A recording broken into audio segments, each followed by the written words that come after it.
coming back here sa stage po na to, it was always about redemption, about myself and people, of how people see me.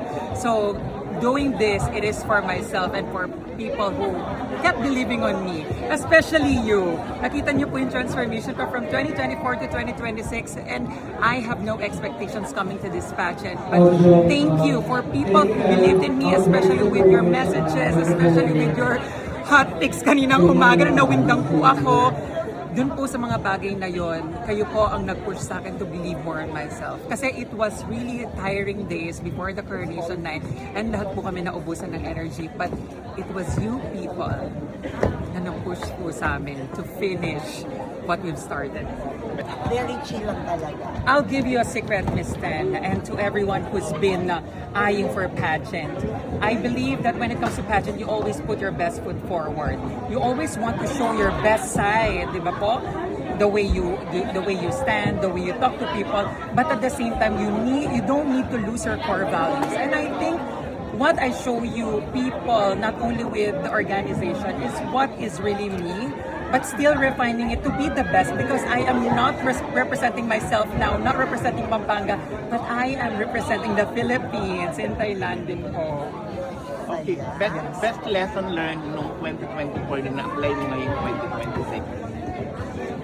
It's people, believing in people.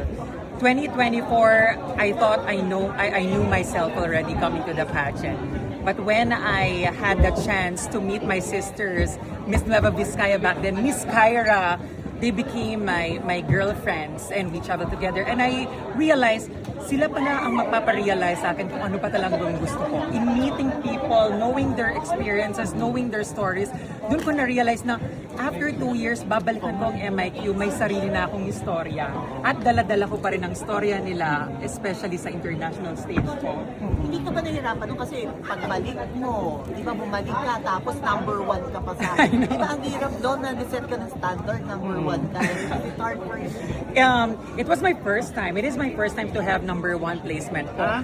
Pero, alam niyo po, dun pagpasok pa lang po natin ng unang event natin na nandun po kayo, hindi na po ako nahirapan kasi comparing my experience ng unang press presentation ko na 2024 na puro bashing, puro criticisms, napalitan po yun sa inyo ng puro saya, puro positive comments. Sabi ko, I'm on the right path right now and I'm hoping na magtuloy-tuloy po tayo. So, thank you sa inyo po talaga kasi nanggagaling po yan sa mga pageant pages, nanggagaling po yan sa mga posts nyo, nanggagaling po yan sa updates nyo.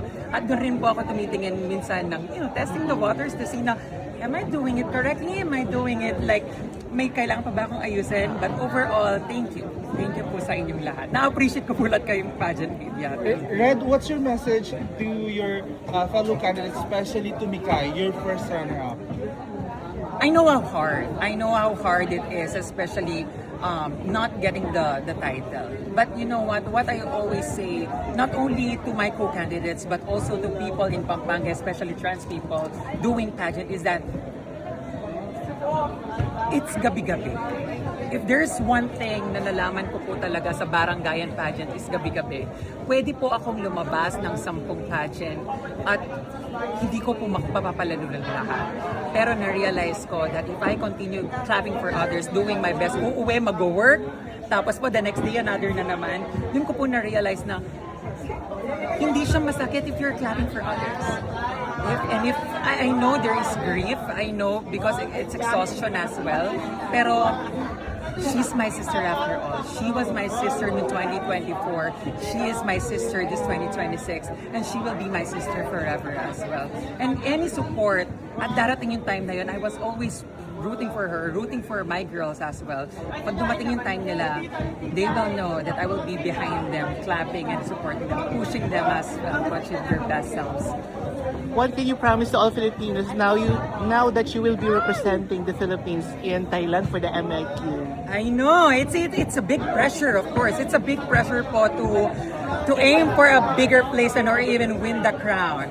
Sabi ko nga, there's no expectation, but you will see me doing my best. You will see me represent Philippines, not only just be representing Philippines, but also creating a better pathway for the young generations of trans people here in the Philippines. Kasi yun po talaga ang goal ko, to have this platform, and if given the chance to have a bigger platform internationally, then I would gladly take it, because this is not only for me, it will be for our community. Thank you so Red, much. thank you and Congratulations. What I really want to say is just be kind. Ako kasi personally ay hindi po ako nasasaktan sa mga bashing. I gained a lot of experience when it comes to that. Pero of course, people who love me, people who support me might be hurt as well. And syempre po, ayaw po natin makasakit ng ibang tao as well. So, ako po, you can attack me personally, you can attack my win, or you can attack anything. Pero of course, ang lagi ko lang po iniisip is my family and friends na sumusuporta sa akin. Kasi syempre, kung masakit na po sa akin, mas masakit pa po sa kanila. So, let's be kind, let's use the platform, and sige po, please give me a chance. Please give me a chance to represent the We will.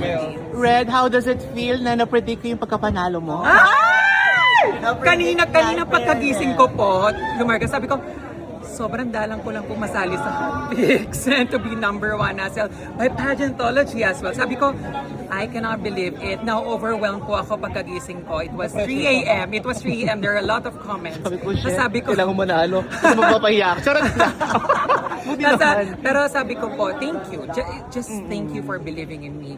From the moment po na sinabi niyo sa akin on how I interacted with you, how I Yeah. acted with you, Correct. how we had this conversation. Sabi ko, it was those moments na hindi ko napapansin na kailangan ko pala siyang gawin. But thank you for pointing it out. I will continue what I've started, continue what I've been doing. And it's something that I really want to pass on with other queens as well, because it is a need, especially as a pageant.